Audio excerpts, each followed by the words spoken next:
inovasi harus dimulai dari manusia. Kita ingin bantu siapa?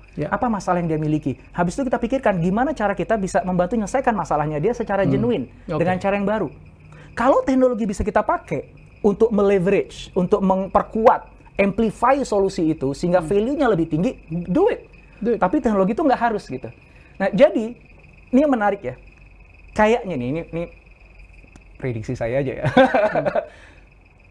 Ke depan, justru di pembicaraannya bukannya apakah orang MBA atau orang teknik gitu ya. Tapi siapa yang punya daya empati yang paling kuat.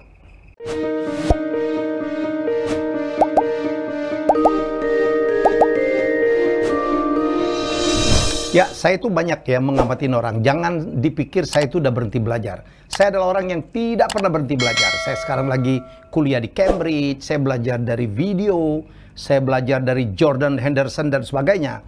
Indonesia, saya jatuh cinta dengan seorang masih muda, lebih muda dari saya lah ya. Dr. Indrawan Nugroho. Silakan kalau merasa tersanjung.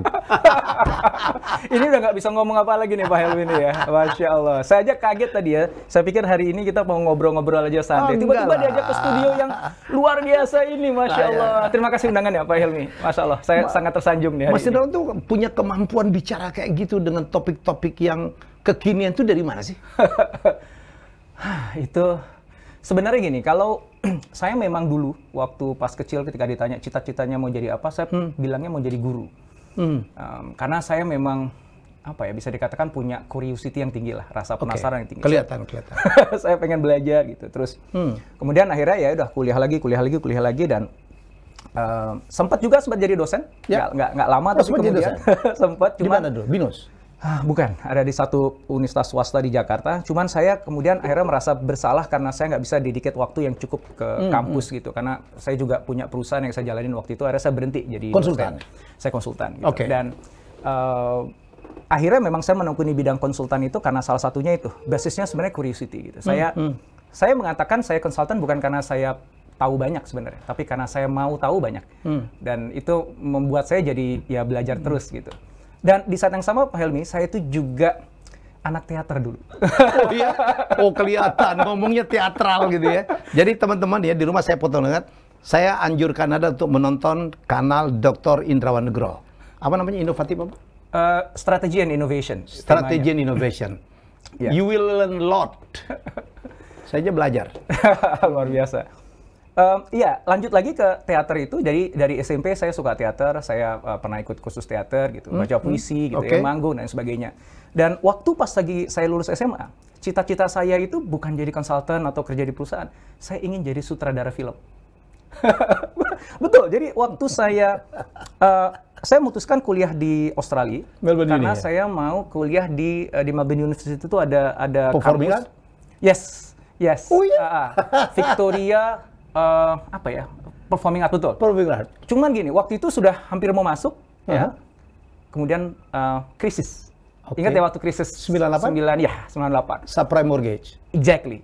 Habis itu, bukan subprime mortgage. Bukan, Chris Mon yang awal ya. Yes. Dan itu kan rupiah kita habis-habisan. Harus angkat tangan langsung. Karena biayanya sangat tidak masuk akal. Jadi pulang, kan. Nah, nggak pulang, ya udah kadung sampai sana kan? Udah kadung sampai sana, akhirnya saya melamar di Melbourne University, daftar di sana, saya diterima di sana, ambilnya manajemen. Tapi kemudian, karena memang hatinya adalah di film, saya lagi kuliah S1 di Melbourne University, saya buat film sendiri, otodidak. Jadi saya belajar dari buku, saya ikut teman saya yang kuliah film gitu ya. Nggak sanggup bayar kuliah filmnya, saya nongkrong aja di kelasnya gitu ya. Jurusan yang diambil apa aslinya? Yang di mana? Yang di Melbourne ini? Commerce, perdagangan. Waktu itu belum ada e-commerce ya, jadi masih commerce saja perdagangan. Sampai akhirnya saya buat film sendiri waktu itu di Melbourne. Teman-teman saya yang lagi kuliah film, ya dia kuliah film. Nah, gue belajar nyuri-nyuri dari buku, dari ikut di kelasnya mereka gitu ya. Saya buat sendiri film dan sempat diputar di bioskop di Melbourne. Yang benar. Tapi nggak pakai jalur distribusi normal ya. Jadi kita kerjasama sama yang di kampus sebenarnya. Di kampus tuh punya bioskop di Melbourne University itu ya. Ya udah saya book, kita putar sampai 2 kali pemutaran waktu itu.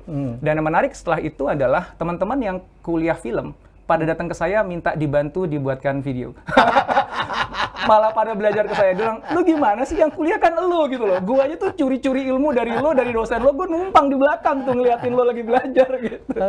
Makanya kebawa sampai sekarang. Jadi waktu pas pandemi ini ya salah satu hikmahnya adalah ya saya di rumah ngapain gitu kan. Yaudah deh gue punya kamera gitu ya. Gue ada lighting sederhana. Pantes ngeditnya bagus banget. Ya akhirnya saya semuanya kerjain sendiri gitu ya. Dari scripting sampai editing ya sampai uploading saya sendiri kerjain. Karena saya enjoy sih sebenarnya gitu. Ada sih teman-teman yang pengen bantuin, dah gue bantuin Hendra gitu. Ya. Obviously gue pasti butuh bantuan lo gitu. But I'm enjoying it so much. Jadi itu kadang-kadang gak ikhlas juga mau ngasih ke orang lain ya. Sampai tengah malam gitu kan ngedit gitu. Pagi tadi sebelum kesini masih ngedit. Istri kerjaan apa sih? Istri saya fashion designer. Fashion designer ya. Saya lihat IG-nya yang terakhir ya. Iya. IG yang terakhir. Yes. Pakaian-pakaian muslim gitu ya? Yes, busana muslimah. Busana muslimah. Iya. Good business. Yeah. Tinggal di Cibubur? Saya tinggal di Cibubur. Putra-putri berapa? 4. Jadi semua dari rumah sekarang? Semua dari rumah. Ya kebetulan alhamdulillah saya ada 7 perusahaan, semuanya ya 7 perusahaan. Iya. Yang sudah benar-benar jadi jalan sekitar 5 ya. Yang 2 masih berproses karena baru mulai di masa pandemi. Training, consulting? Ya, mainly bisnis paling utama saya adalah di consulting. Consulting, ada consulting, ada coaching, ada training, itu 3 perusahaan yang berbeda. Kemudian dengan istri saya Nina Nugroho International itu yang perusahaan fashion. Kemudian ada perusahaan e-retail, jadi dia menjualkan produk-produk secara online, tetapi kita nggak seperti e-commerce atau marketplace ya. Jadi kita e-retail, kita direct to customers, cuman pendekatannya pendekatan online. Kemudian ada yang terakhir, saya dengan teman-teman sedang dalam proses ini masih baru banget ya. Jadi belum diluncurkan secara resmi. Di mana kita ingin ini kalau ada di sini disruptor at work ya. Kita lagi ingin mendisrupsi pendidikan, khususnya pendidikan informal yang nantinya bisa membantu para UMKM di seluruh Indonesia. Mereka punya akses kepada pendidikan dan bimbingan untuk bisa bangun usahanya sejak nol sampai kemudian nanti siap untuk scale dengan biaya yang sangat murah. Gitu. Yang terlibat adalah orang-orang yang memang jawara di bidangnya dan mudah-mudahan nanti Pak Helmi suatu saat siap bersedia untuk. Saya baru menawarkan diri. Kayaknya kita banyak yang bisa dikolaborasikan. Karena pun saya masuk ke sana ya.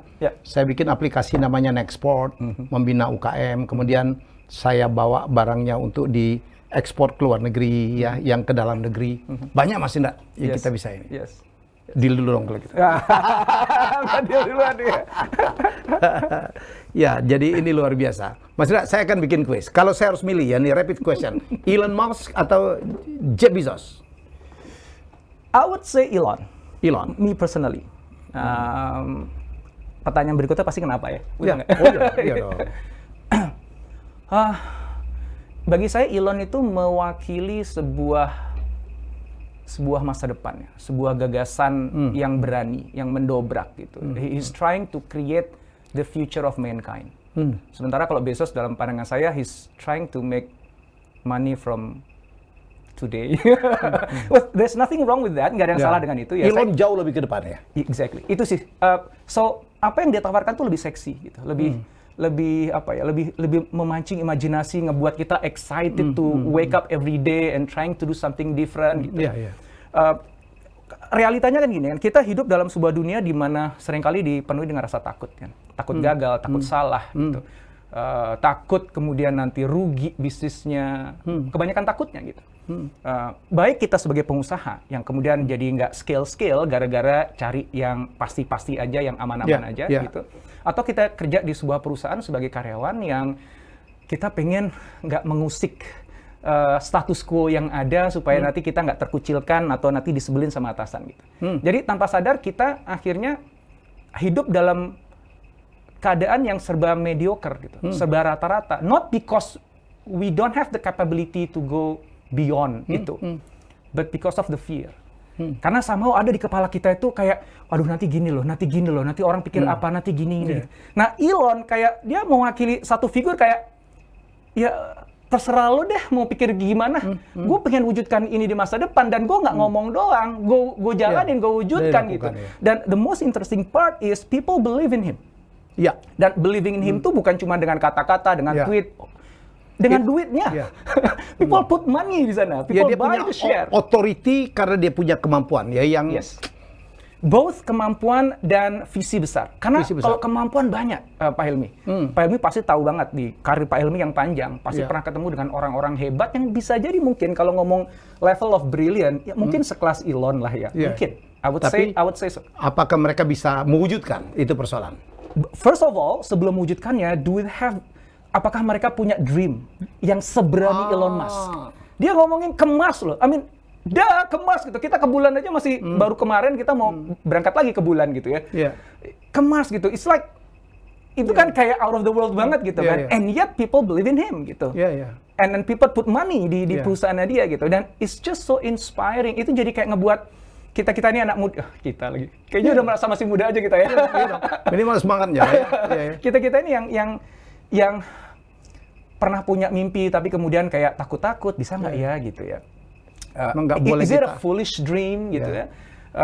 Tapi kayaknya sebenarnya aku bisa deh, tapi mungkin nggak ya gitu. Tiba-tiba kayak, lo lihat aja tuh Elon gitu. Itu kurang sinting apa dia gitu, punya impian yang segede itu gitu yang lagi pula kenapa Mars sih gitu kan, dalam logika kita kan gitu kan. Kayaknya itu jauh banget, lo udah keburu mati duluan sebelum lo bisa sampai ke Mars gitu. Kan prediksinya udah begitu kan, dia tahu gitu. Dia tahu dia akan meninggal dulu sebelum impiannya tuh terwujud gitu kan. So kalau misalnya dia aja ngimpi tentang bangun peradaban manusia di Mars, masa gua cuman ngimpi punya perusahaan sendiri yang bisa mengglobal di dunia aja gua nggak berani. Gitu loh. Ya kan? Dan itu like fueling the energy of lots of people. Dan that's why I choose Elon over Jeff Bezos gitu. Setuju. Elon mengajarkan kita jangan pernah membatasi mimpi kita. Kita punya dimensi lebih dari 3 dimensi ya. Oke, itu keren banget. Dia udah pikir Mars, kita masih ribut aja di Indonesia. Kita masih ngomongin pinjol ya Pak? Masih gontok-gontokan, masih terpecah-pecah, masih ada ngeklaim ini, ngeklaim itu, capek gitu ya. Tapi orang-orang seperti Dr. Indrawan memang ya udahlah.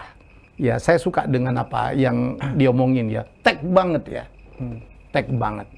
Ada tuh backgroundnya tech banget nggak sih? To be honest, enggak sama sekali gitu. Ada psikologi, commerce. S3-nya strategic management. Enggak juga kan? Enggak ada IT blast saya. Saya cuma suka aja pakai teknologi gitu ya. Satu hal yang ngebuat saya tertarik dengan teknologi is not so much about the tech itself ya. Bukan tentang teknologi itu sendiri gitu. Misalnya kayak Apple gitu kan. Yang banyak saya pakai perangkatnya. Itu bukan karena ternyata dia pakai chip yang ini gitu. Sekarang sih emang keren sih, ada SoC yang dia buat macam-macam gitu ya. But the most interesting part dari teknologi sekarang itu adalah how technology changes people's life. How that actually bisa advancing humankind. Dan itu kayak ngebuka satu kotak Pandora yang all the possibilities tuh muncul. Gitu. Dan it's so much fun untuk melihat what's in the box ya di kotak Pandora tadi dan lihat what's coming out of it, yang keluar dari situ tuh apa, terus kita coba sambung-sambungin gitu. Ini bisa disambungin sini gitu. Itu tuh yang bikin seru gitu. So saya nggak bisa buat video tentang teknologinya. Saya nggak bisa ngomong tentang teknologinya because I'm not a tech guy gitu ya. Tapi saya senang banget ngomongin tentang how technology affect people's life, how technology affect business, how technology can bisa membantu kita wujudkan whatever our wildest dream ya. Apapun impian tergila kita itu akan bisa di-enable oleh teknologi ini. Just looking at the possibility itu aja, itu kan exciting banget gitu ya. Ini makin nyambung nih dengan pertanyaan pertama dengan Elon Musk ya. Back to Elon. Saya pun pengagum Elon ya. Saya pun pengagum Elon, ini orang gila. Gila banget. Dan dia berhasil. Apapun yang dia ucapkan itu berpengaruh. Dia ngomong tentang Bitcoin naik. Kemudian dia ngomong 1 juta Bitcoin turun. Ini orang gila. Dan sekarang mencapai $300 billion ya, orang pertama. Dan jauh surpass Jeff Bezos. Padahal dia sebelum itu, bayangin 2 tahun lalu Elon Musk ini siapa sih? Ya kan tiba-tiba sekarang dia menjadi orang terkaya di dunia, jauh di atas yang nomor 2. Dan Bill Gates kemana gitu, makin hilang ya. Warren Buffett kemana gitu, makin hilang. Jadi unbelievable. Ya jadi dia ngomong juga ke depan itu orang-orang dengan background teknologi jauh lebih baik ya, atau lebih berpeluang untuk mengembangkan perusahaan daripada orang-orang dengan gelar-gelar MBA. Ya itu saya ada video tentang itu ya, Pak Helmi itu ya. Itu rame sih. Rame banget. Terutama orang MBA dulu kan, kita dulu kepengen jadi MBA kan gila-gilaan ya, bayar mahal. Seolah-olah kalau MBA itu dapat tiket akan menjadi CEO. Yes. Dan so far sampai sekarang masih juga sih beberapa perusahaan yang masih menggunakan itu gitu. Nah yang menarik adalah itu juga saya bahas di dalam video saya itu adalah sebenarnya it's not so much about the MBA-nya atau the tech-nya, tapi the capability yang melekat pada diri orangnya, termasuk karakteristik yang melekat pada diri orangnya. Dan mindset juga kali ya? Exactly, otomatis pasti mindset itu yang akhirnya akan ngebuat dia benar-benar bisa bawa perusahaannya ke horizon yang kedua, ketiga, atau cuman main di horizon satu aja gitu. Teman-teman yang kuliah MBA gitu, ada yang kontak saya juga gitu kan, Ndra, lu kok gitu banget sih? Itu it's not our statement ya. Itu Elon yang ngomong. Itu Elon yang ngomong, bukan gue ya. Tapi aku memahami dia, dan dia punya argumentasi yang bagus gini, bahwa betul bahwa memang kalau kita bicara MBA, kita belajar banyak, namanya juga administratif ya. Tetapi kan magister bisnis administrasi, kalau bahasa Indonesianya, administrasinya tuh ada. Tapi kita juga belajar Nindra tentang strategi, tentang marketing, tentang teknologi. Kita juga belajar banyak kok gitu ya. Yang mana itu menurut dia itu sesuatu yang akan jadi modal dia untuk bantu growing a company gitu. Dan in a sense, I think that's correct gitu. Itu benar. Dan gue bilang, iyalah, gue sendiri juga di rumah punya kok buku personal MBA gitu.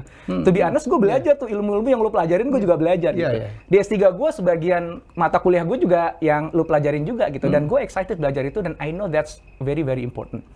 But again, it's not about the title MBA-nya atau sarjana tekniknya gitu ya, Magister of Science-nya gitu. It's about, tadi kalau Pak Helmi mengatakan mindset-nya itu ya. Cuman bicara mindset itu kan hasil akhir ya. Jadi because of the things you do in life, because of your environment, karena lingkungan sekitar termasuk kita, education di dalamnya, siapa yang kita ajak diskusi ngobrol, kita ikut aktivitas apa, itu ada ngebangun mindset-nya kita kan ya. Gitu. Jadi kalau misalnya kamu ambil kuliah MBA, tapi di saat yang sama kamu gaul dengan para pengusaha, kamu trying to build your own business, you are taking risk, dan bukan stuck hanya di ilmu ke-MBA-nya juga, tapi juga coba cross study deh. Belajar sastra, belajar ini gitu. Dari situ kebangun sebuah mindset yang nanti mindset itu akan ngebantu kamu untuk sukses. Nah, MBA itu menjadi supporting factor. Tapi drivernya yang ngebuat dia bisa akhirnya running the best company in the world is not so much about what you learn textually gitu, yang secara teks kita pelajari gitu. Tapi all these experiences in life, pengalaman kita dalam hidup yang ngebentuk diri kita, personality kita, karakteristik kita, dan obviously nanti ujungnya pasti mindset kita, itulah yang akan dictate our future gitu. So it's good if you have an MBA. Karena artinya ya ibaratnya kalau saya mau maju perang, gue punya senjata yang lebih banyak dong gitu kan. Just in case gue harus mikir tentang finance, gue tahu rumus-rumusnya gitu. Just in case gue harus desain sebuah marketing strategi, gue tahu, dibandingkan orang yang nggak tahu sama sekali gitu. Dan ketika mereka berbasis teknik juga, just in case ternyata kamu harus making decisions yang kaitannya dengan teknologi, kamu udah punya toolsnya banyak. Dan kamu udah punya logiknya, mana yang work, mana yang enggak gitu.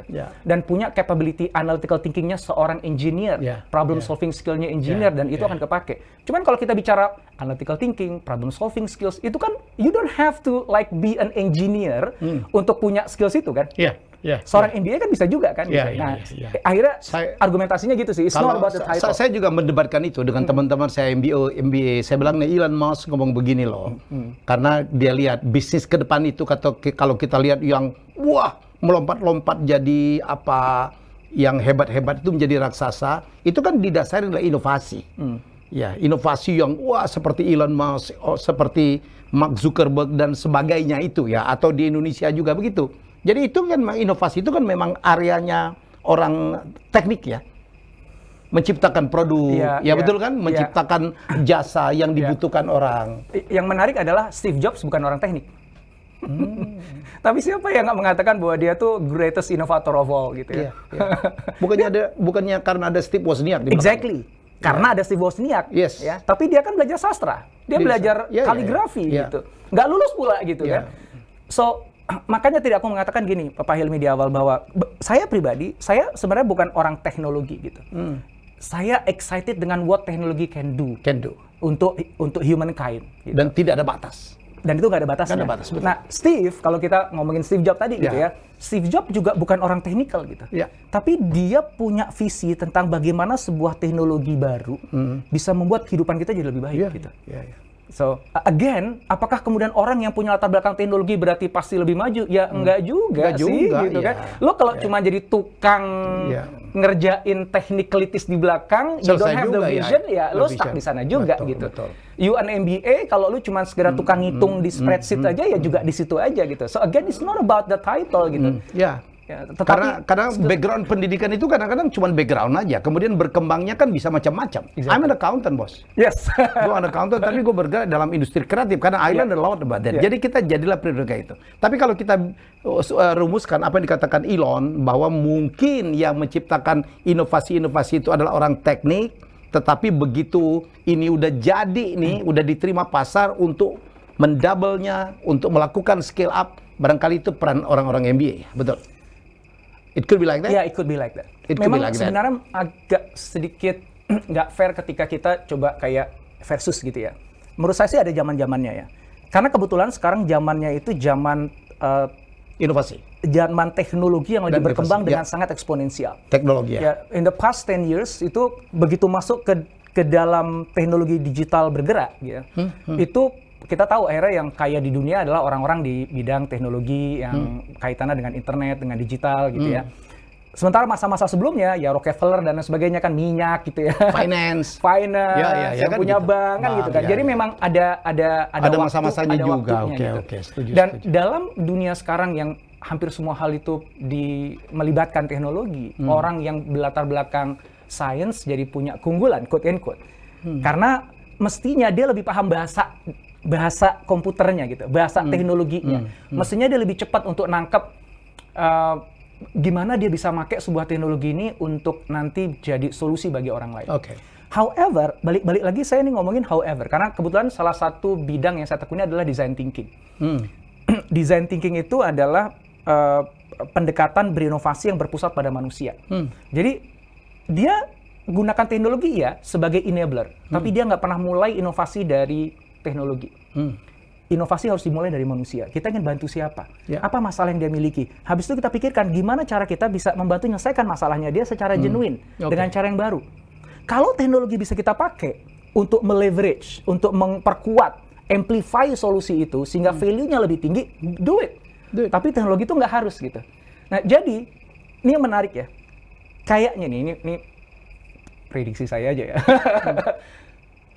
Ke depan, justru di pembicaraannya bukannya apakah orang MBA atau orang teknik gitu ya. Tapi siapa yang punya daya empati yang paling kuat. Gitu. Karena empati terhadap apa? Terhadap orang lain. Orang lain. Karena ultimately kan customer itu kan manusia. Orang. Dan semua bisnis, semua revenue-nya datangnya dari orang. Exactly.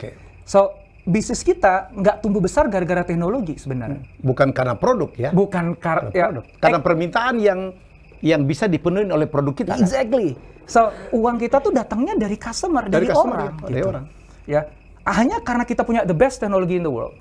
Terus kita jual ke dia, nggak otomatis dia beli kan. Dia akan nanya, ya emang gue butuh gitu. Ada sih orang yang FOMO ya, oh ada iPhone terbaru dia ngantri, oh ada Samsung terbaru dia ngantri gitu, Xiaomi terbaru dia ngantri gitu kan. Tapi kan nggak banyak sebenarnya itu, dan itu nggak sustainable kan ya. So, yang bisa memberikan jaminan bahwa akhirnya bisnis kita bisa tumbuh, berkembang, berkelanjutan di masa yang akan datang adalah siapa yang paling memahami customer ini. Yang dia itu lagi tengah bertransformasi, yang lagi tengah bergerak. Nih nyambung dengan video saya yang terakhir ya, ketika saya ngomongin Squid Game dengan game teori itu kan. So, ini ada orang misalnya ya, dia orang yang super hebat tentang teknologi lah. Semua all the technology in the world dia kuasain gitu. Ini satu orang yang sangat hebat tentang MBA. Semua hitung-hitungan finance dia tahu, semua teori-teori strategi dia tahu. Kemudian ada satu orang lagi nih, dia nggak tahu teknologi terlalu banyak. Ya dia tahu, tapi dia bukan ahlinya. Dia tahu urusan gimana running a business, finance, tapi dia bukan ahlinya. Cuman orang ini punya kecintaan yang sangat besar dan keinginan yang sangat besar untuk bisa nolongin orang. Untuk bisa making a difference kepada orang lain. Dan ambisi terbesarnya adalah menciptakan sesuatu yang bisa memudahkan hidup orang lain. Maka di antara 3 itu, mana yang berpeluang untuk lebih sukses di masa yang akan datang? Saya mempercayai bahwa orang yang ketiga itu. Oke. Ya. Kenapa? Karena ultimately dia nanti bisa menentukan, oh ternyata dalam waktu dekat ini orang-orang tuh akan bergerak ke arah ini dan akan terjadi sebuah kebutuhan baru yang akan muncul karena ada perubahan di ekonomi, sosial, politik dan sebagainya, sehingga nantinya orang itu nanti akan nyari yang begini, orang akan butuh ini, orang akan punya masalah ini. Dia bisa tahu itu karena daya empatinya kuat. Habis itu dia kumpulin teman-temannya yang dari berbagai latar belakang. Yuk kita buat sebuah solusi untuk bantu orang-orang ini. Dan akhirnya dari kumpulan itu mereka punya sebuah solusi yang setelah diuji cobakan, dibuatkan prototipenya, ditestingkan, diterima, dan mereka mau bayar. Habis itu dia tinggal ngomong nih sama orang teknologi di sampingnya, bro, gue butuh bantuan lo nih. Untuk mewujudkan. Exactly, gue butuh aplikasi yang begini-gini nih, gue butuh alat gini-gini, bantuin gue ya. Dah, dibuatin. Habis itu ngomong orang sebelah kirinya, bro, ini gue serius mau buatin bisnis lo. Lo bantuin gue ya, lo gue jadikan direktur operation deh, lo urusin semua operationnya ya. Gitu. Nah, guanya cukup jadi direktur utama, visionernya aja. Yang paling penting bagi gua adalah mengarahkan aja. Exactly. Itu yang bakal dilakukan oleh Steve Jobs ya. Exactly. Yes. Di Apple. Ya. Dia punya visi yang luar biasa akan masa depan dan dia punya walaupun dia bukan orang tekno ya kan? Dia bukan orang tekno banget, bukan orang tekno banget, bukan orang MBA juga. Bukan orang MBA juga. Iya. Nggak lulus ya, drop out ya kan? Iya. Oke. Jadi kalau kita mau menjadi seorang inovator atau bisnisnya gede di depan, adalah dibutuhkan kepekaan, berempati terhadap kebutuhan masyarakat. Yes. Itu yang terjadi kepada Tesla kah? Seorang Elon bisa menebak bahwa ke depan orang akan lebih prefer ke mobil listrik. Yes. Itu interesting ya. Karena gini, banyak teman-teman saya yang ketika belajar design thinking selalu bilang gini, Indra, gue udah mempraktekkan empathy. Gue nanya ke customer gue, apa sih yang mereka mau? Hampir semuanya bilangnya cemumu, cepat, mudah, murah. Gitu kan ya. Cemumu. Bukan cemumut. Bukan. Okay. Nggak ada tuh kemudian akhirnya punya ide-ide liar kemana-mana gitu. Nah, lu nanyanya salah sih. Ya. Henry Ford pernah ngomong ya, jadi quote yang sangat terkenal. Dia bilang begini, kalau saya nanya ke customer saya apa yang mereka mau, mereka akan menjawab kuda yang lebih cepat. Dia nggak akan menjawab automobil. Iya. Ya, karena nggak nyampe pikirannya customer ke situ. Ngebayang aja nggak ya? Ngebayangin aja nggak gitu. Jadi you are asking the wrong questions. Yes. So yang harus kita lakukan itu bukan nanya kepada mereka butuhnya apa saat ini, bukan. Tapi memahami sebenarnya sekarang ini hidup lo tuh kayak gimana sih? Oh ternyata selama ini ketika dia naik kuda, naik kereta, disusahnya di sini, repotnya di sini. Dan mereka juga punya impian, harapan, bayangan. Oh seandainya kuda kita itu nggak harus makan, seandainya kita bisa geraknya lebih cepat, seandainya gini-gini. Itu semuanya ketangkap sama Henry Ford. Henry Ford mengolah di kepalanya dia, baru kemudian kalau gitu otomobil nih harus gue buat secara serius dengan harga yang murah. Lahirlah T-Model. Nah, Elon Musk, atau mungkin kalau Elon Musk agak terlalu jauh dulu contohnya. Steve Jobs dulu aja deh, yang lebih dekat karena produknya dia kita pakai sekarang. Ya. Kalau Elon Musk masih banyak produknya dia nggak bisa kita jangkau ya. Tesla aja sampai Indonesia harganya mahal banget gitu. Hanya certain people aja yang punya gitu. Steve Jobs itu memang dia terkenal dengan kata-katanya bahwa saya nggak percaya dengan survei marketing kan. Seolah-olah dia tuh nggak mau itu nanya-nanya ke customer maunya apa gitu. Bahkan Steve Jobs terkenal dengan kata-katanya bahwa customer nggak tahu apa yang dia mau. Sampai kita tunjukkan barangnya ke mukanya dia, baru dia bilang, nah ini yang saya mau. Nah, gitu. Itu gila, itu kayak paranormal loh. Nah, betul kan? Dalam hati gue kan gini, ini kok bisa, apa bener sih, apa dibelagu aja? Ternyata setelah saya dalamin lagi tentang design thinking, tentang empathy, it all makes sense sekarang. It all makes sense. Jadi Steve itu memang dia nggak nanya ke customer maunya apa, karena dia tahu Henry Ford aja bilang begitu. Jadi it's a foolish if I ask my customer what they want, karena what they want to do need. Karena dia nggak tahu apa yang dia mau gitu. Kalaupun ditanya jawabannya cemumu tadi kan, cepat, mudah, murah aja gitu.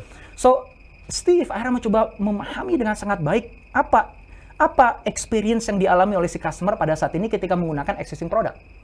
Ketika dia menggunakan MP3 player pada saat itu, apa problemnya? CD player, Walkman dan sebagainya. Oh ternyata ada problemnya ini, oh ternyata repotnya ini. Cuman mereka menerima begitu aja. Kenapa? Ya karena memang yang tersedia itu.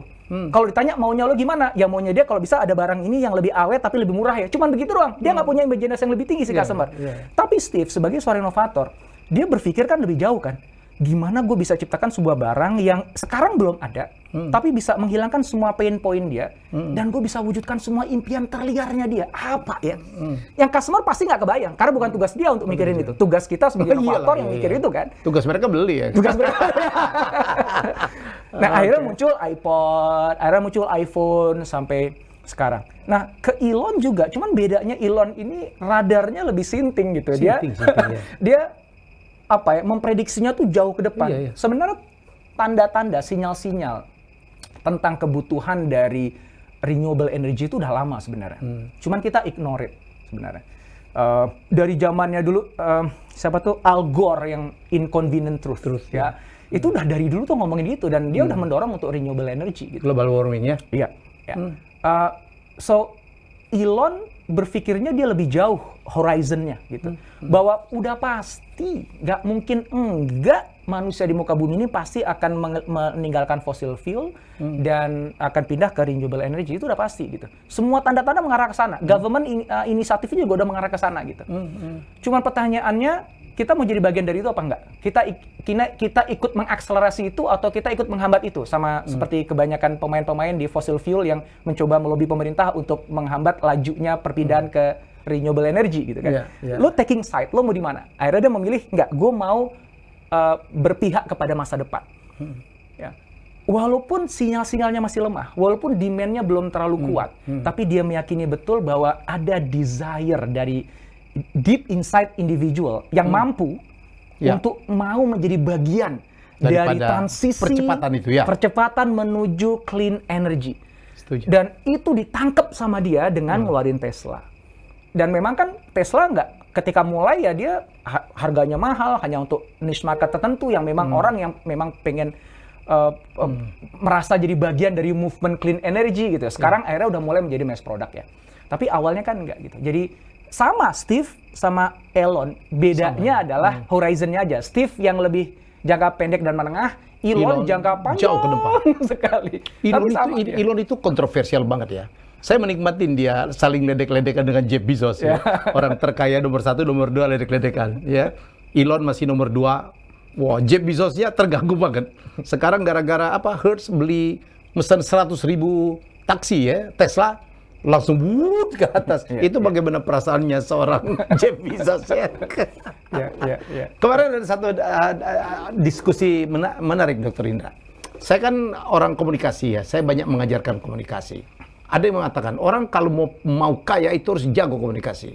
Kita ngelihat seorang Jack Ma, ya Steve Jobs, ya Bill Gates, ya Jeff Bezos, ya kan? Itu tuh kemampuan komunikasi presentasinya gila. Tapi Elon itu ngomongnya terbata-bata loh. Jadi saya bilang, Mas Helmi, nggak benar tuh. Jangan lupa loh, itu kan gaya berbahasa tuh. Ya dia tersendat-sendat gitu. Itu memang gayanya begitu. Tapi itu yang membuat dia menarik.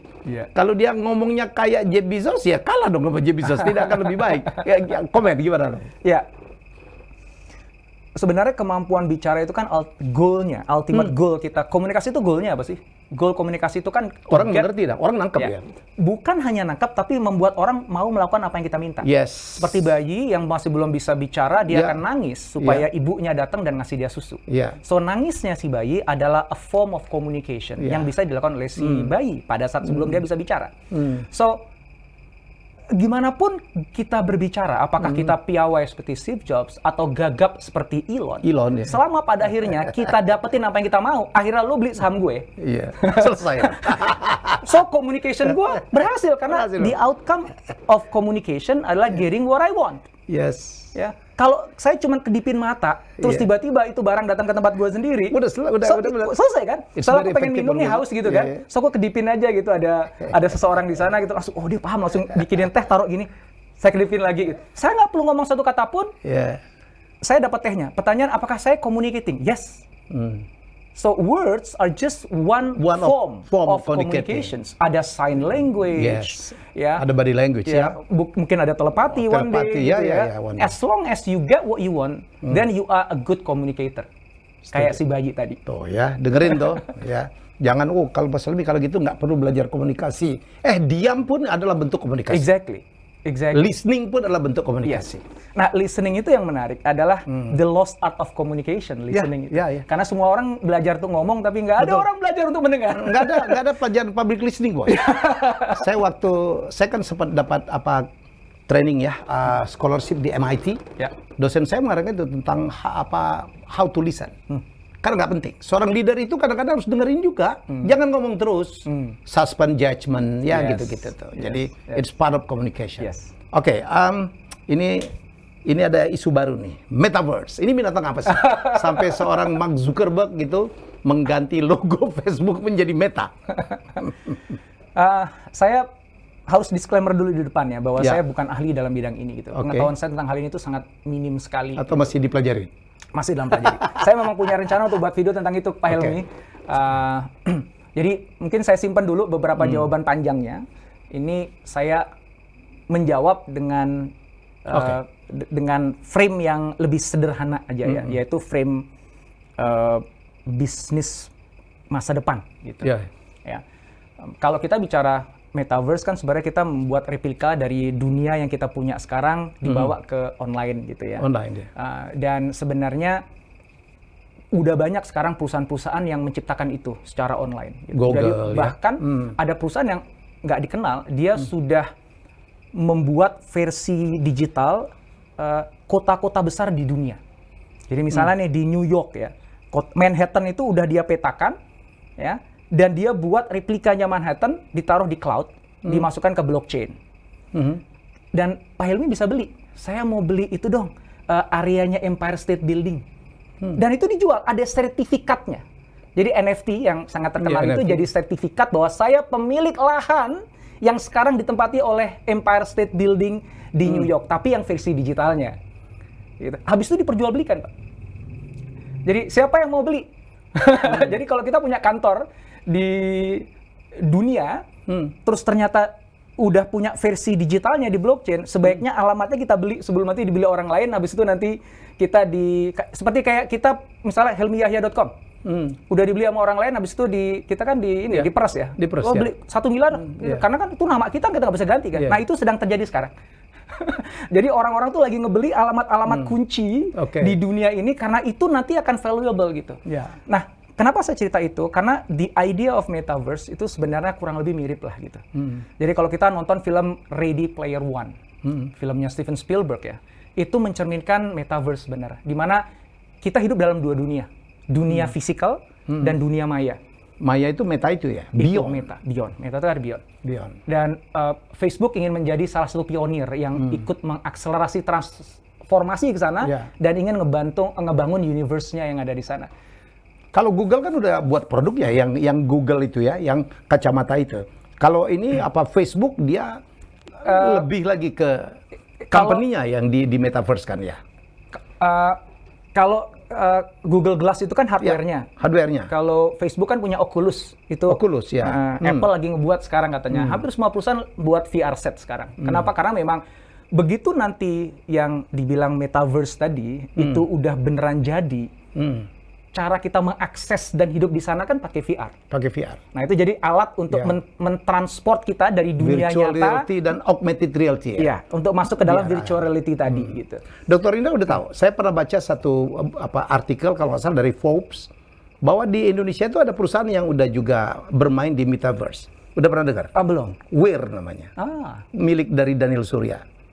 Ya, jadi pernah jadi tamu podcast saya, dia ngomong Metaverse. Waktu itu saya nggak tahu Metaverse itu apa. Dan mereka pemegang 5 paten dunia ya untuk augmented reality. Menarik. Jadi menarik bahwa ada perusahaan Indonesia yang sebelum istilah Metaverse populer sudah main di sana. Ya, jadi ini kalau ini menarik juga lah, kebanggaan kita juga lah ya. Jadi kenapa harus diganti nama dari Facebook ke Metaverse menurut analisa Dr. Indah? Itu sama seperti Google. Google kan akhirnya punya Alphabet ya sebagai holding company. Dinaikin ke atas ya. Tujuannya supaya kalau kita bicara Google dulu, ketika dia akhirnya punya holding company yaitu Alphabet, itu supaya membuat nanti lini bisnisnya itu nggak kecampur-campur gitu. Ya udah, Google Search Engine dia bisnis ad, nanti Google ini ada bisnis sendiri. Kan sekarang kan Google ada yang self self-driving car, itu kan bisnis sendiri gitu. Maka supaya lini bisnisnya tuh semakin jelas, nggak kecampur-campur ke Google Search Engine, dia buatkan holding gitu. Nah, Facebook juga begitu kan? Ya. Jadi tujuannya, kalau saya potong kan, Google itu kalau terjadi apa-apa terhadap satu lini bisnis tidak akan mempengaruhi Google secara keseluruhan. Exactly. Karena itu ada di Alphabet ya untuk saham perusahaan. Nah, Facebook ingin mengatakan bahwa Facebook is not just Facebook. Ya, mereka udah punya Instagram, punya WhatsApp, punya yang lain-lain juga ya kan? Dia mau bilang begini, Facebook is much more than Facebook. Facebook itu lebih dibandingkan Facebook. Maka kalau dia tetap menggunakan nama Facebook, asosiasi orang adalah, oh itu perusahaan sosial media ya. Enggak, dia ingin mengatakan kami perusahaan metaverse gitu. Metaverse. Facebook hanyalah salah satu dari produk kita. Demikian juga WhatsApp dan Instagram. Permainan kita lebih luas loh, we're not just playing social media gitu. Itu tuh message yang ingin disampaikan itu. Tapi kalau secara technicalities ya, yang tadi saya sampaikan tentang Alphabet dengan Google-nya itu ya, gimana dia nanti bisa ngatur ngelola organisasinya, bisnisnya itu akan jadi lebih enak mainnya sih ketika dia punya holding gitu. Komentar dong tentang Squid Game. Gue seneng tuh denger. Saya belum nonton yang YouTube-nya tentang Squid Game. Ya, dalam YouTube-nya saya itu saya mengkaitkan Squid Game dengan game theory. Ya. Kan banyak ya teman-teman, Pak Hilmi sendiri juga punya video tentang Squid Game dan itu yang ngebuat Squid Game menarik ya, karena dari satu film yang sama, serial yang sama, kita bisa memotret itu dari berbagai sudut pandang, mau dari sisi finance, motivasi, kepemimpinan, semuanya bisa. Gitu. Nah, kalau saya memilih dari aspek game theory gitu. Apa itu game theory? Game theory itu adalah sebuah cabang ilmu matematika yang mencoba menjelaskan perilaku pelaku ekonomi. Dan ternyata ilmu matematika pada waktu itu ya, itu nggak terlalu pas untuk bisa digunakan model matematikanya nggak terlalu bisa digunakan untuk menjelaskan perilaku para pelaku ekonomi. Kenapa? Karena model matematika itu didesain untuk benda mati, untuk ilmu fisika. Ya. Nah, benda mati itu nggak punya kepentingan. Manusia punya kepentingan. Jadi kalau ada 7 miliar umat manusia di muka bumi, ada lebih dari 7 miliar kepentingan. Satu orang bisa lebih punya satu kepentingan. Dan kepentingan satu dengan yang lain seringkali tabrakan sehingga akhirnya keputusan satu orang akan tergantung dari keputusan orang lain. Nasib satu orang akan tergantung dari nasib orang-orang yang ada di sekitar kita. Makanya mereka menyusun sebuah ilmu matematika baru yang namanya game theory. Nah, itu yang seru. Dan ketika saya nonton Squid Game itu, langsung tuh kebayang di kepala saya, ini keren ya kalau misalnya kita bahas dari game teori, karena banyak banget adegan-adegan di mana mereka harus membuat keputusan dengan mencoba mengantisipasi lawannya kayak gimana. Gitu. Kalau dia begini berarti harus gue begini nih. Kalau gue begini nanti dia akan kayak gimana ya gitu. Kan bisnis begitu, ya. Bisnis itu ada respons ya. Exactly. Jadi aku akhirnya sukses atau tidak, sebenarnya itu tidak sepenuhnya 100% ada dalam kontrol saya. Karena banyak faktor lain yang akan mempengaruhi di kanan kiri saya. Ya. So even the best strategi yang saya buat di awal, ketika dia udah masuk ke dunia nyata, diimplementasikan, itu berpeluang besar untuk harus di-adjust. Karena banyak uncertainty, banyak hal informasi baru yang masuk, yang membuat certain strategi nggak lagi apply. Nah, game theory itu ngebantu kita memahami, memetakan faktor-faktor apa aja sih sebenarnya yang ikut berperan dalam sebuah permainan. Kalau konteks saya adalah permainan bisnis yang itu menentukan outcome. Dan menariknya, seringkali sebenarnya dalam sebuah permainan any games, termasuk permainan bisnis, ada yang namanya Nash equilibrium. Satu titik ideal di mana kalau kita semua pemain memilih itu, everybody can win. Sebenarnya ada tuh, selalu ada. Jadi kita mau bisnis apapun juga, mau di level rumahan atau bisnis dunia, ada satu titik di mana kalau semua pemain bisnis itu kita menyepakati satu titik itu, maka everybody can win. Tetapi itu bukan merupakan pencapaian paling ideal untuk para pemainnya. Ya, karena pengennya gue yang paling kaya dong, yang lain miskin, gitu kan? Nah, karena ada unsur manusia tadi yang punya kepentingan itu, ada serakahnya, nggak bisa diandalkan, akhirnya yang ideal yang harusnya itu ada, jarang sekali bisa terpenuhi. Nah, gitu. Jadi game teori itu menariknya ada di situ ya. Jadi kita, kita perlu masuk ke pertempuran persaingan apa enggak. Kalau mau masuk ya kita harus bisa ngebaca nih kanan kiri kita, harus anticipate gitu, memprediksi pemain lawan akan kayak gimana sehingga saya harus kayak gimana tindakannya sehingga berpeluang untuk menghasilkan output yang paling menguntungkan bagi saya. Kurang lebih gitu. Ini kalau diikutin 3 jam nih. Pertanyaan terakhir deh. Kenapa menurut Dr. Indra apa Warren Buffett makin tidak kaya? Atau makin banyak dilewatin orang? Dia kan paling nomor 1 juga kan? Menurut saya Warren Buffett ini saya belum pernah ketemu langsung sama dia, jadi saya belum tahu apa isi hatinya ya. Tapi saya menduga dari tulisan yang pernah saya baca tentang dia, tentang jawaban-jawaban dia, tentang pertanyaan-pertanyaan yang diajukan kepada dia. Being rich is not his goal. Dan dia tidak mengukur keberhasilan hidupnya dari kekayaannya gitu. Dan dia tidak nikmatin juga ya. Dan ya dia tinggal di rumah yang sama sejak dulu dia masih awal karir. Oil Nam itu Warren Buffett ya. Oil Nam yang di Squid Game. Orang kaya tapi tidak nikmatin. So, betul.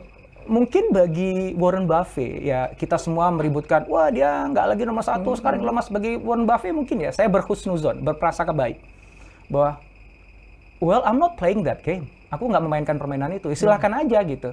I just live the best I can. Try to do my best. Dan jalanin apa yang gue suka. Gue suka makan McDonald, ya gue makan McDonald aja gitu bareng teman gue Bill Gates gitu. Dan that's happy enough for me gitu. Dia beli burger yang murah lagi. Mobilnya nggak ganti. Gitu. So, bagi saya itu mengingatkan ya bahwa it is best to play your own game. Karena sometimes kalau kita main permainan orang lain ya, urutan orang paling kaya itu kan kita tuh dipaksa ikut main sebenarnya sama media. Karena media yang ngurutin itu, researcher yang ngurutin itu. Dan ketika kita Jeff Bezos turun di bawah Elon Musk, terus kayak sakit hati, terus ada jelek-jelekin Elon berbangga turun lagi. Lu mau-maunya aja sih dimainkan sama media, lu mau-maunya aja sih dimainkan sama researcher gitu kan. Ya, don't play that game gitu. Just play the game that you love playing because this is your life. You don't kenapa lo hidup lo didikte dan kenapa kok kebahagiaan lo tuh ditentukan sama list sama orang lain gitu. If you love your life now, ya, that should be enough. Enjoy it. Just enjoy gitu. Ya nikmati burgernya yang paling murah itu dengan rumahnya yang sama gitu ya. Dan bagi saya itu yang paling inspiring dari Warren Buffett. It's not about how he make money, tapi how he choose to live his life. Bagi saya itu truly inspiring bagi saya.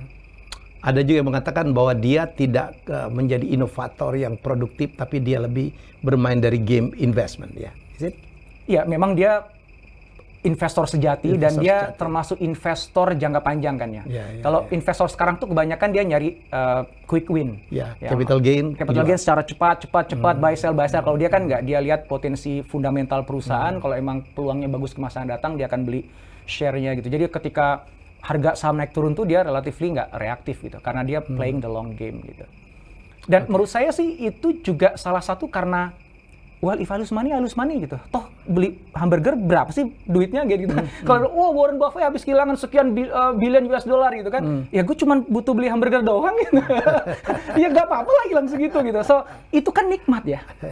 Daripada hidup kita tuh akhirnya stres gara-gara gue kehilangan 1 billion US dollar gitu kan. Emang lu mau makan apa? Gitu. So itu salah satu yang saya sampaikan juga di video saya yang Squid Game itu. Jadi bahwa you don't have to play the game that other people created for you. You can choose play your own game. Yang itu memang kita most comfortable with dan kita happy di situ. Ultimately kan itu kan gitu. Oke, sebelum tutup, are you playing your own game? Insyaallah. In fact, saya terinspirasi juga dengan Pak Helmi gitu ya, dengan senioritasnya Pak Helmi sekarang bisa sangat menikmati kehidupannya, bisa tetap terus relevan bahkan ikut membangun masa depan digital Indonesia gitu ya. So the biggest question I have now in my life sebenarnya adalah what game I want to play from now on to the rest of my life. Apa permainan yang ingin saya mainkan mulai hari ini dan sebelumnya. Saya udah mainkan banyak permainan. Dan ada yang menang, ada yang kalah. That's life gitu ya. And I'm starting to think, saya mulai berpikir bahwa maybe I should say enough is enough gitu. Maybe I should design another game which is much more fun to play, yang lebih menyenangkan untuk aku mainkan, tapi di saat yang sama aku bisa punya kontribusi yang sangat besar untuk masyarakat di sekitarku. Aku bisa jadi contoh untuk anak-anakku. Aku bisa kasih manfaat yang paling banyak sehingga mudah-mudahan Allah ridho. Udah cuma itu doang. Ya Allah, berikan petunjuk permainan apa yang harus aku mainkan. Amin. Mudah-mudahan dapat jawabannya, insya Allah. You're still young, Dr. Indra. Now I'm playing my own game. I'm so happy. Udah nyoba game-game yang kalaupun gue masuk situ juga, that's not my game. That was not my game. Oke, thank you. Thank you so much. Terima kasih sudah menjadi tamu saya. I'm honored. Jadi, terhormat saya merasa. Kapan-kapan kita kolaborasi ya. Insya Allah, dengan senang hati. Sukses terus, Pelmi sehat-sehat terus ya. Oke, baik itulah. Wah, chat saya ya, obrolan saya dengan seorang yang sangat saya kagumi. I mean it, ya, Dr. Indra Nugroho dengan pemikiran-pemikiran yang sangat luar biasa. Jadi silakan ya yang belum subscribe channel beliau, tonton channel beliau ya. Keren banget, saya aja nonton. Kita jumpa lagi dengan tamu hebat saya selanjutnya. Bye-bye.